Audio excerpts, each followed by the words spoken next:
Hey y'all, and welcome to a brand new video. Today we are continuing my Create This Book series. I chose not to film an intro today and just do a voiceover over the art stuff. I haven't posted in about a month because, well, I've been finishing up my master's degree. I took my last final ever on May 2nd and officially graduated May 5th. I didn't actually think I would get to be able to graduate on time because the final I took was the absolute hardest test I have ever taken. I was so sure that I flunked it and flunked the class because of it. And because I was so upset, I knew the best way to cheer myself up was to do something creative, which is when this video was filmed. While I did what I normally do and flipped to a random page, I will admit that I did it a few times because I wasn't happy with the prompt that I got, and I wanted something that made me not want to cry since I was already on the verge of bawling my eyes out. And I ended up finding this one, Create Patterns. Obviously, my first thought was flowers. Flowers are easy and painting them makes me happy, and I needed happiness. So on some mixed media paper, I created what I considered a pattern with these different colored flowers and included 2 leaves on each of them.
While waiting for the flowers to dry before working on them more, I knew I didn't just want flowers everywhere for this video since that's basically what all my art content has been.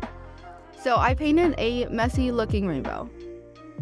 My first thought was to try to blend the colors to make it look pretty, but I gave up that idea pretty quick when I realized that that would take more time and energy than I was willing to give in them moments.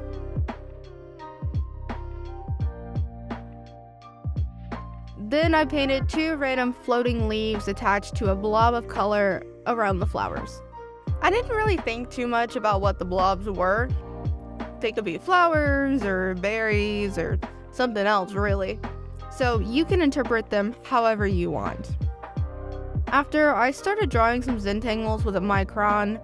I used to do zentangles a lot in middle school and part of high school, but I was never really good at them. Add that to the fact that I haven't really touched zentangles in about 10 years, and you get the absolute mess that this was.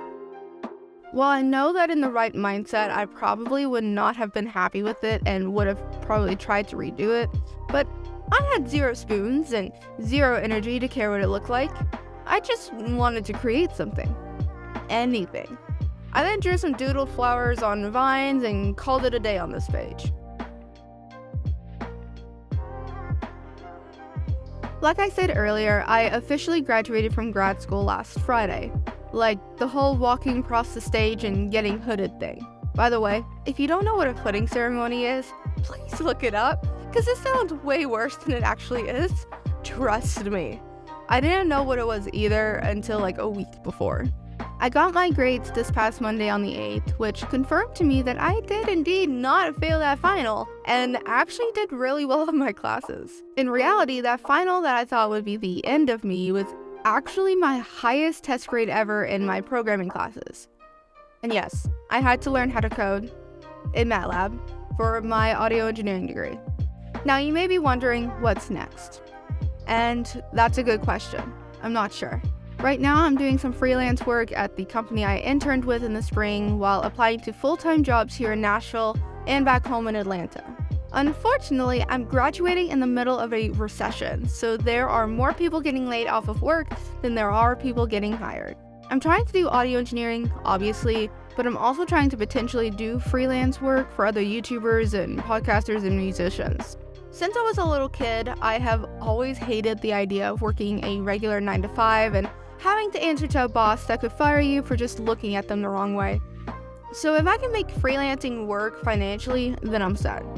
But unfortunately, with my ADHD comes some severe social anxiety, which hinders my networking abilities. So I has a pickle on my hands.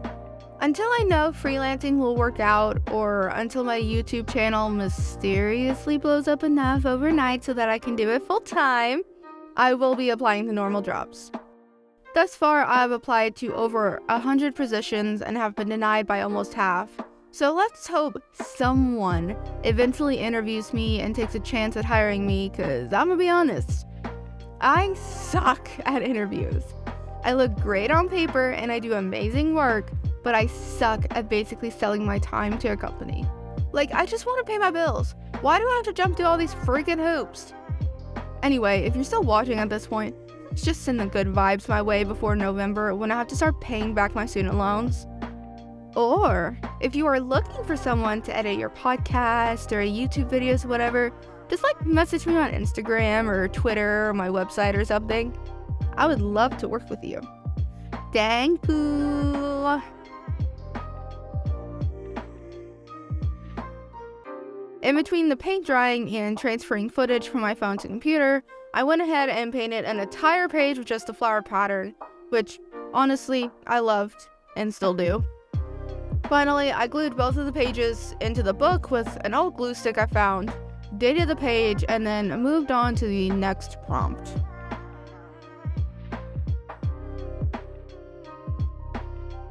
On this page, this time, I was feeling a bit better mentally, but was just super drained. So while I hoped for an easy prompt, I was prepared for a hard one. I ended up picking out one that just said to create letters. My first thought was the alphabet in bubble letters, but I did have a quick second thought of drawing actual male letters instead. But it was getting late at this point, and I didn't want to stay up until 4 a.m. painting and drawing. So I just got out my pastel Poscas and attempted to draw bubble letters on the actual book page, but I quickly realized the paper was way too thin for that, and was trying to do the wet clumpy thing that paper likes to do with markers. So I did the same thing I did last time and got out some mixed media paper because I had hoped the result would be better. And boy, was I wrong. While the paper is thicker, it was still doing the wet clumpy thing, just not as bad as the thinner paper. And if I'm being honest, the more I use these Poscas, the less I actually like them. Which is saying something, because I rarely hate art supplies. Shoot, my favorite acrylic paint is literally the Craft Smart paint, which is the cheapest paint that's sold in my local Michaels. Granted, I've never been able to afford higher priced acrylic paint, but still, that's beside the point.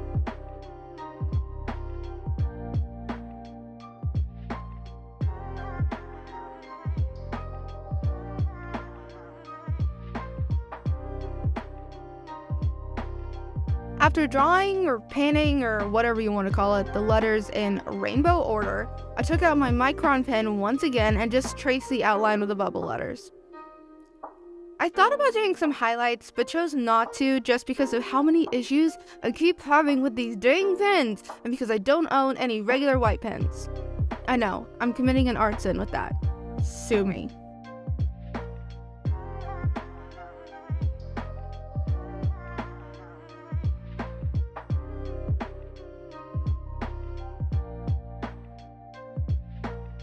That's all for this week's video. I'm hopeful to start posting more now that I'm done with school, but we will see. Thank you so much for watching, and I will see you all in the next video. Bye, y'all.